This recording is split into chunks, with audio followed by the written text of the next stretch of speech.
and welcome to The Apex, a weekly conversation with the titans and tastemakers of the automotive world. If you've been enjoying our podcast series so far, please do leave us a review on Apple Podcasts or whatever platform you're listening on to help us climb up the rankings and share the Apex with the world. So, without further ado, our guest this week is E-Type specialist and restorer William Heynes, widely considered to be one of the most knowledgeable restorers on the scene. And that isn't a surprise when you realise that William can trace his family connections with the Jaguar marque all the way back to his grandfather Bill, although I'll let William tell us more about that shortly. So if you're curious what it takes to restore and preserve one of the most beautiful cars ever made, well, you'll want to listen to this. William, thank you for joining us today. No, thank you, Hector. That's very kind of you. Thank you. Lovely introduction. So to start with, could you tell us a bit how you got into cars and maybe your first memories of Jaguars? Crikey. That's a question.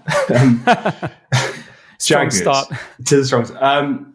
I think I was just incredibly lucky. My father, my father's always been, he worked at Jaguar for a long time, 20 plus years. And he left Jaguar and became quite a successful businessman in his own right. And he procured over the last 30 years every car my grandfather designed. So just by ironically, we had quite an insane Jaguar collection tucked in barns and sheds and grain stores on the farm, and with sheep crawling through them one day, and the next day we'll be driving them, quite literally. So the cars weren't very well looked after, but we just enjoyed them. They were cars we just got on and drove, and if they broke down, that was a Sunday afternoon outing. We had to go and sort it out and go trawling around Warwickshire countryside. Dad teach me how to change points on the side of the road and all that nonsense. So how old were you when you got behind the wheel for the first time? Well, there's a story. I was about 3 when I took the handbrake off and put one in gear and started it. Oh, nice.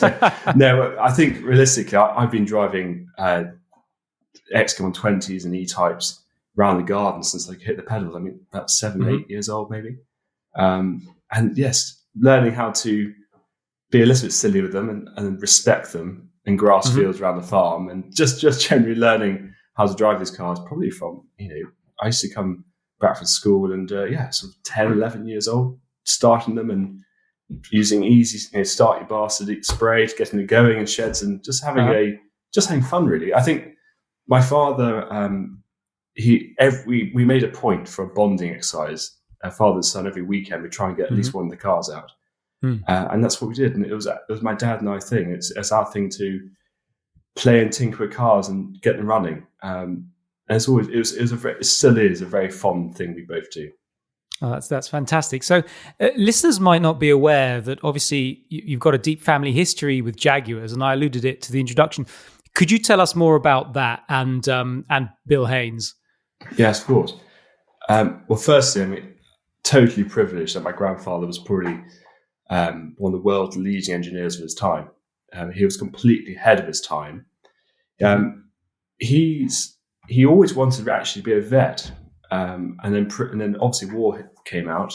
But before that, he was working at the Humber Motor Company, and he was just pulled through the system. He was a huge success story, and he was friends with the likes of Izzy Gonis, who developed the Mini and the like. And these two men, there's lots of other men. Jaguar is a history of people, not individuals. And the people of the time were all very close friends. So Izzy Gonis, torsion bar, Morris Minor torsion bar, Jaguar torsion bar. So a lot of it was interlinked. So when Roots took over SS Cars, as it were, pre-war, my grandfather joined Sir William Lyons, Mr. Lyons at the time, as his chief engineer. My grandfather persuaded Lyons that they should try and look at making their own engine and their own suspension setup.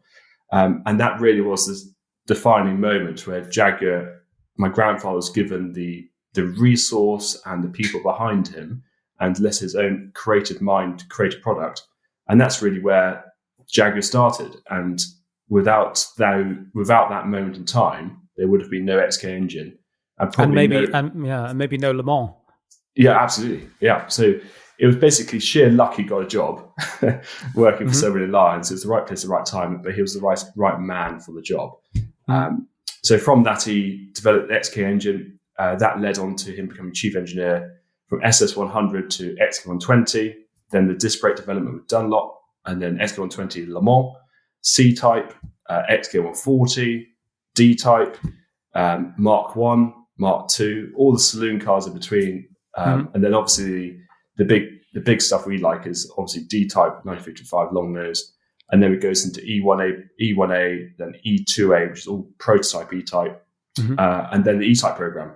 I think the most overlooked car my grandfather was really involved with was probably the XJ6. I think the XJ6 still is probably the best saloon car ever made. And the fact it came out in 1968 and had a 1/4-inch high profile compared to a fixed-head E-Type, the men involved with creating that car were world leading. I think XJ13 is a real testament to my grandfather's work as well. Well, that's an extraordinary CV and an extraordinary history. So maybe let's talk about you and today.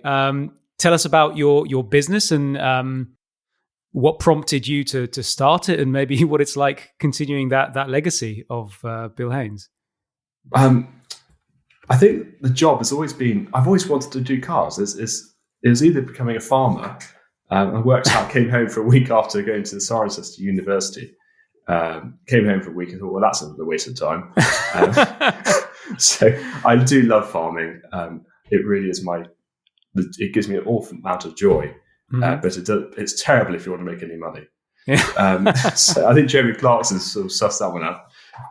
But no, so I was very lucky. I've got given a grown-up a sort of internship, apprenticeship at RS Panels, and that sort of led things along. But creating William Heynes Limited, which is quite a new business, I worked away, and then I decided to bring the company and create a new company with my father called Heynes Heritage, which is based on family farm.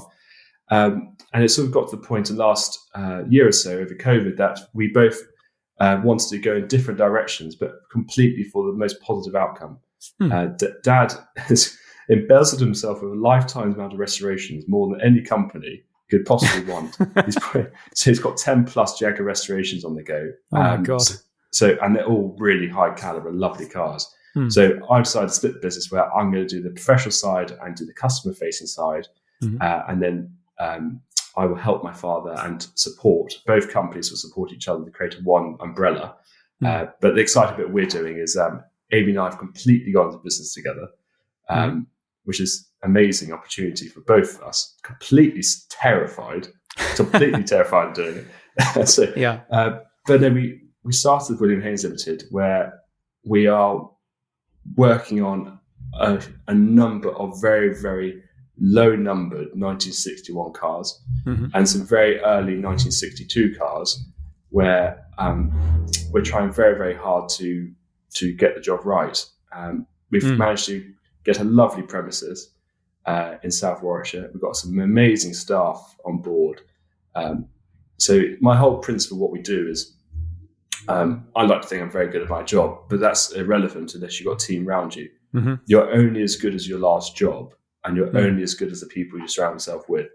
So I will never say that we are, we can do everything in-house. That is certainly not the case. And many restoration shops say that. I always double check the facts on that, because there's no point us doing all the machining in-house when I can go to Chesman's, for instance, in Coventry, who are, in my opinion, the best machinists for Jaguars, and get them to do it. So the likes of fabrication, the likes of paint, the likes of trim, I outsource just to the best. And then I pull that resource of fantastically talented people in our sector together to create, probably, in my eyes, the best product. This quite neatly leads me on to my next question, which was what distinguishes a William Heynes restoration from others? Well, the lovely thing is that I'm very, very lucky that the cars we have built are kept under the radar, which is helpful. I think mainly for concours side of things, it's very helpful. What's different to us, like the car I'm stripping at the moment. So Amy and I are documenting over Instagram a really, really low numbered flat floor roadster, which came out an absolute, God knows where it came from in Canada. It was found in snow. It was a hell of a trip to get it back. I think it's a two-owner car. We need to double check the history on that, but I'm pretty certain it's a two-owner car. It was used for ice racing. It is completely totaled. But the head gasket went in period. So I think the car came off the road in the late 60s and literally sat outside for its whole life. Oh, wow. So the engine's never been out. The wheels have never been off. It's just the most amazing archive. So I think what defines us differently is that I've spent the last 6 years of my career deconstructing a car from every month of 1961 to 62, archiving every screw, bolt. I measure every spot weld and the distance and the flange depth. And people think I'm totally over the top and probably don't really have a life, but I thoroughly enjoy it. But I think the main reason why we care so much about it, unless you pour your heart and soul into the product, how can you possibly build and recreate a product if you've got no resource? So by archiving the cars over a period of time correctly, and even to the point we did a huge preservation job with my father, which is going to Pebble Beach next year. And we were weighing mouse droppings out of rot. It was just, the whole thing got over the top. Wow. So what we try and do is, I'm trying to build the best product by knowing what the car was in the first place. And that gives me a fantastic platform to reinstate originality where other companies lose that. The car is only as good as the body. So a lot of time and scanning and investment and time investment with RS panels. James Smith's done an incredible job over the last few years scanning and recreating early panel work. And we sort of bounce ideas off each other on that. So I think if you have a William Heynes body shell now, it is probably one of the world's closest you can possibly get to how it left the factory. And that mirrors everything from paint to leather to vinyl to certainly self-tappers and chrome screws. So we go completely over the top, but not necessarily all for the right reasons. And nothing is over the top because I'm just getting the job right. Yeah. It's funny because as you're talking about this, one of the questions I had was, so obviously you worked at RS Panels for a while, and what I think our listeners really like to know is what did you learn there about the construction process and the engineering that goes into E-Types? And specifically, I mean, I've been wondering this, how do you actually get the bodywork on a restored E-Type correct? I mean, how manual is the process when you actually have to look at it and go, well, it might be missing a large section, or it's bent out of shape, or whatever. How do you get that right, and how much work goes into that? Crikey. Well, it takes over 1,000+ hours to build a monocoque. So the problem with E-Types, so it costs the same amount of money to build a DB4 than it does an early E-Type, but obviously there's a massive price difference. Yeah. So the issue with Jaguars is that, especially E-Types, it is all monocoque and space frame. So most cars have a ladder chassis, and they have a body which bolts on top, like an XC120 or an Aston Martin or Ferrari. I didn't really understand it. You know, I thought I knew a lot, and then I went to work with Bob Smith and James. And then what I learned in the first couple of weeks was, Christ, this is not a 2-year internship. This is a lifetime worth of knowledge in this room, spread over 10 men who are probably the most highly skilled body people in the world. So my time spent there was just a sponge of enthusiasm, and James gave me the wonderful opportunity to spend time with every guy there and ask them the most ridiculous questions, and let me hold that panel for you, and let me hold that weight for you, and let me knock those spot welds through with you. So basically, I got taught at RS Panels every single panel.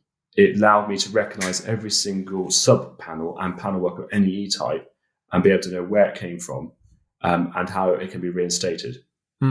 So what James and RS Panels don't know about body is they're just, I can't praise them enough. If you don't know who they are, you must go and say hello to them.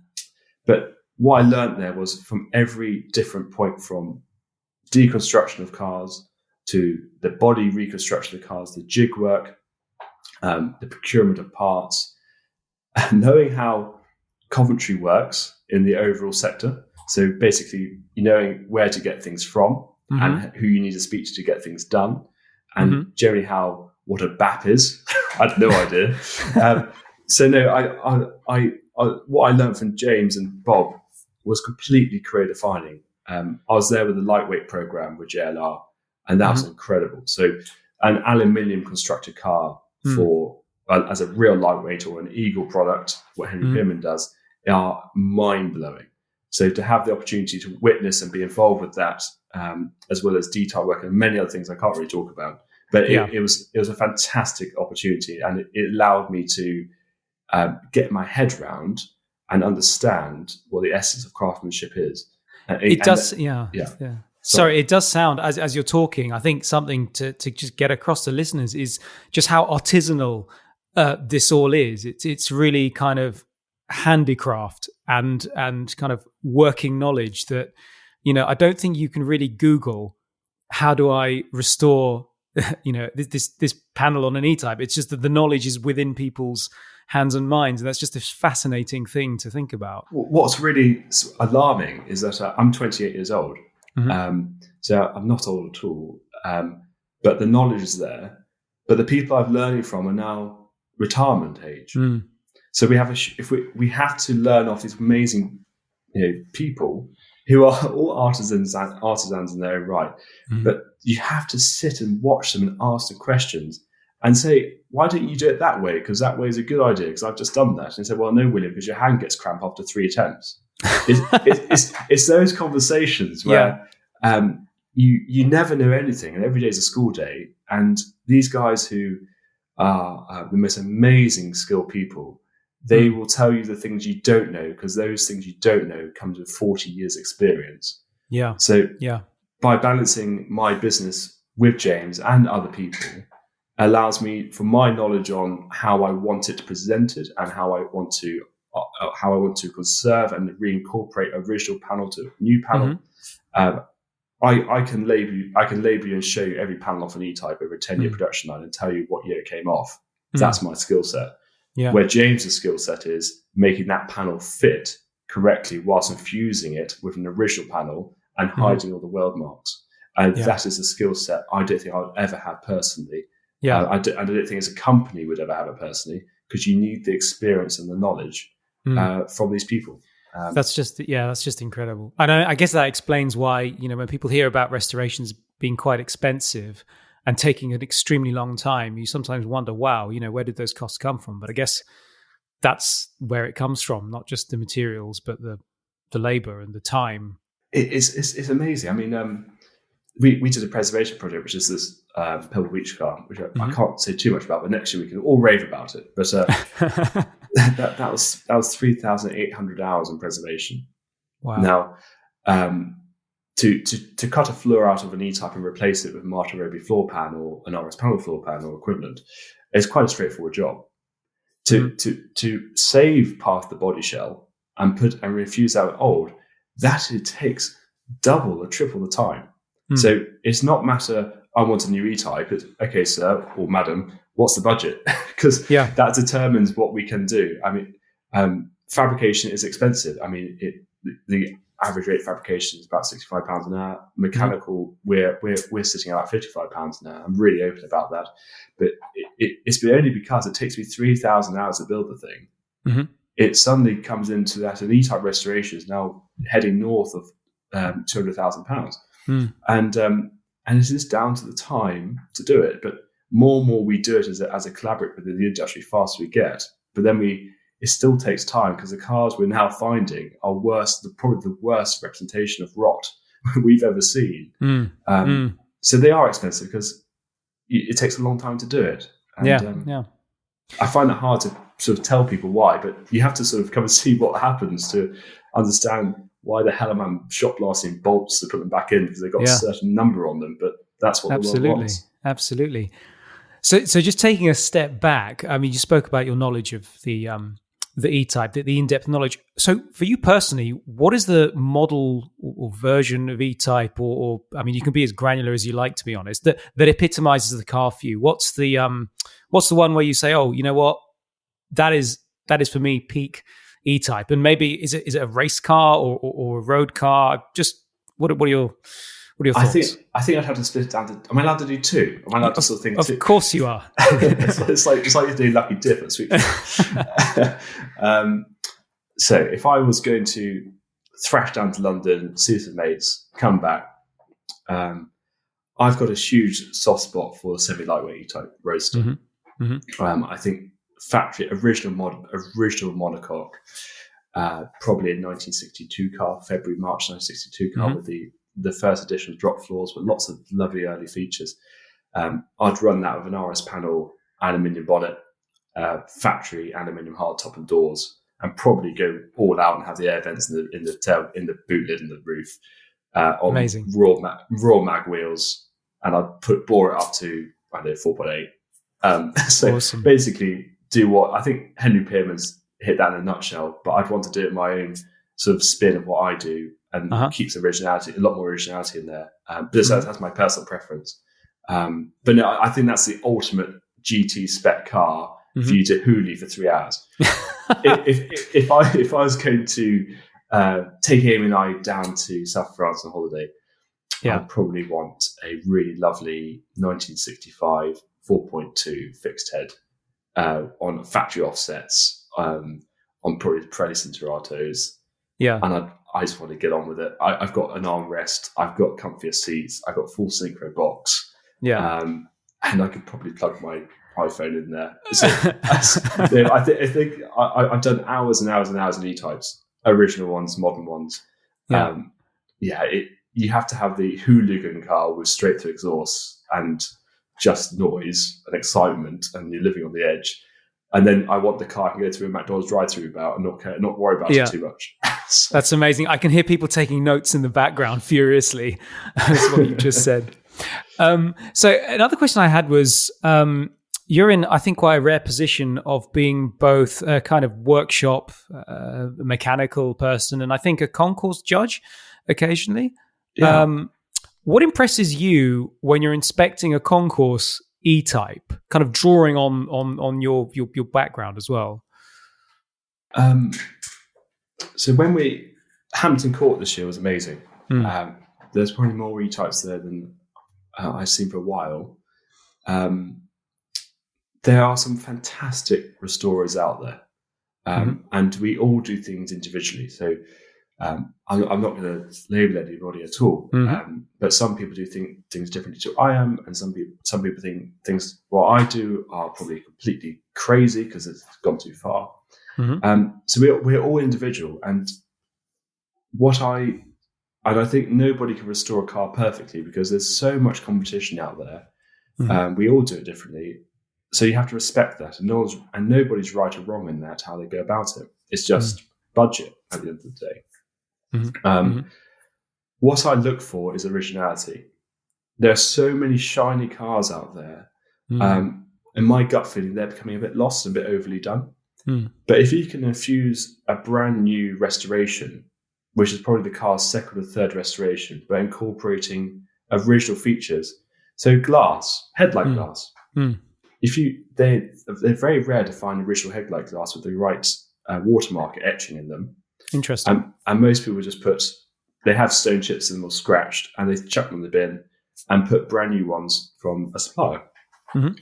I would always, as a concours judge, value a car greatly if it's got the original glass in it, side glass, rear tailgate glass, headlight glass.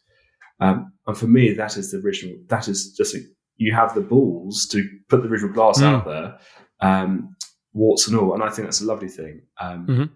If somebody's gone to the effort of CAD plating instead of nickel plating or zinc plating, it's very hard to come by. But if you put the research time to do that, the things where engine frames aren't being painted correctly, or bracketry isn't being painted, it's been plated and in the right colours.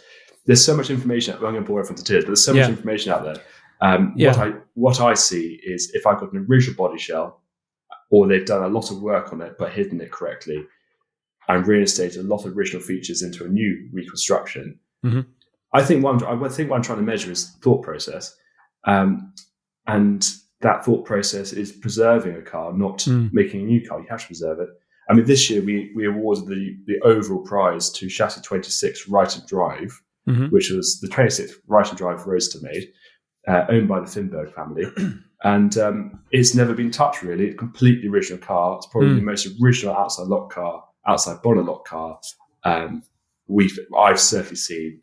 So I awarded it just for originality, because these cars are only on this planet for a certain amount of time, and every custodian may want to restore it, but the longer these cars are preserved, the history and the provenance of the product is saved.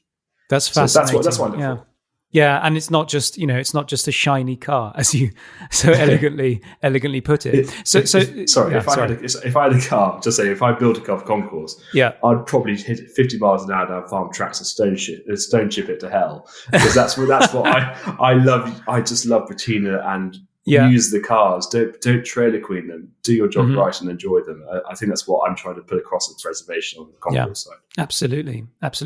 And so let's again take a step back and talk about collectors, because I think anyone listening to this will be super fired up about E-Types and Jaguars and so on. So what are some of the common pitfalls that you see potential E-Type owners falling into when they finally get into the position of going out there and looking for a car to take on?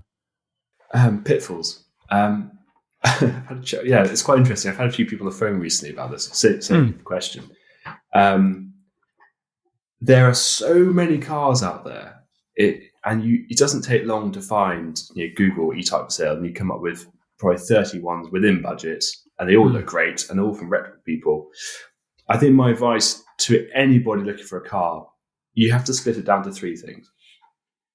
A, why are you buying an E-Type? Have you driven one? Go out and drive one first and find out if it's for you, because you may get in it and say, actually, I don't want a 1961 car. I want a 1970 V12 E-Type, or I want an XK120 instead. So first of all, don't ever buy anything you're not going to enjoy it, because they're a lot of money and they're there to be used. And I don't really want another car to be stuffed in an underground car park somewhere, gathering dust. Absolutely. So find the right car for you. Second one, is this an investment, or are you going to the pub in it? Those are the two big ones. So if you want to go in the pub, if you want to go in the car to the pub and use it for 5 years, and after 5 years you might want to restore it, that puts us in a completely different ballgame, because we're now trying to find a car which is got some amazing features, it's very mechanically sound, and the money put into that project over the next 5 years will enhance the value. Then you have a lot of people who I suppose is on my end of things at the moment, where we try and find and build cars to the ultimate specification, either as a sort of a modified hot rod type of attitude, or complete preservation in originality and restoring a car as it came out the factory. That puts a price bracket. I'm using my hands so that all can see, but different levels. So I think what I'm trying to explain is, don't go for the big, shiny, expensive one. Always pick up the phone to somebody like myself. There's loads of us out there who know what we're talking about. So come and find one of us and Instagram us, or drop us an email, or whatever, send a voice note, whatever it is to us, and go and look at a couple of cars on your own, and then phone us and say, have you looked at this? Or phone us beforehand and we'll tell you what to look for. This is how you open the door. This is how you open the rear tailgate. This is how you check the oil. If it don't buy it, if it's got red antifreeze and they're not blue, all that sort of thing. I think find advice from us first, and then if you want to actually pursue it, I think the best way is always find restorers or people in the trade to find you a car and hold your hand, because it might cost a couple of £100 to do that, but it'll save you thousands of pounds for buying the right car, not the wrong car. There's a natural swing to early chassis numbers and early year numbers at 1961, 62, 63. They are getting so hard to find now. So you have to have quite deep pockets to find a barn find to restore it. But so that might not be your thing. You might want to say, I want to take the children to school in it, or go to the pub in it, or go to Scotland in it. And you can get a same Series 1 but 4.2 for considerably cheaper. I mean, there's some brilliant cars out there, really lovely, usable Series 1s for circa £85,000-90,000. And they're perfect. And you'll get the same amount of enjoyment out of one of those cars if you were going to spend £300,000. But one is concours and one's user. I think I'm rambling, but basically you have to decide what you want, pick up the phone, and let us hold your hand, and we'll find you the right car. Well, I mean, I hope listeners are taking notes there, because I think that's some brilliant advice. So we're coming up on time. So I've got one more cheeky question before we move to our traditional quickfire round, because, well, I just wanted to ask it. Do you think there are any components or engineering quirks of the E-Type which could be improved? I mean, you sort of mentioned sort of small tweaks you would make to your kind of car of choice. What are they? Do clients ever ask for small tweak here and there to handle modern roads, or God forbid, maybe someone wants to plug a mobile phone in somewhere subtle? It's a question we asked all of the time. Yeah. And there's a massive market out there. There's a massive restoration market out there for a start. Of course, there's loads of things. So I like to do the clever hidden things, like we take the sills off the car, and there's a strengthener under A and B post. We rip those out and we put a complete, or imagine a sort of a triangulated RSJ inside the inner sill. So we stiffen the car up by, I can't remember essentially off the top of my head, but a huge amount. So let's say double or tripling stiffness in the sill, and then reincorporating the old, a new sill on top. Now that, especially in roadster, stiffens the car up, so you can hit a corner and you're cocking a wheel up like a GTI. So I do things like that. I like doing things like that. There's so much engine and gearbox and differential work you can do. Yeah. I mean, it's world's an oyster. So if you want to make loads of noise, we'll bore a 4.2 to 4.8 and put on Webers and you put lightweight front geometry on, racing car geometry on the front, and so there's loads of things like that. Awesome. Basically just drive a standard car and then drive a car bits on and work out what you want.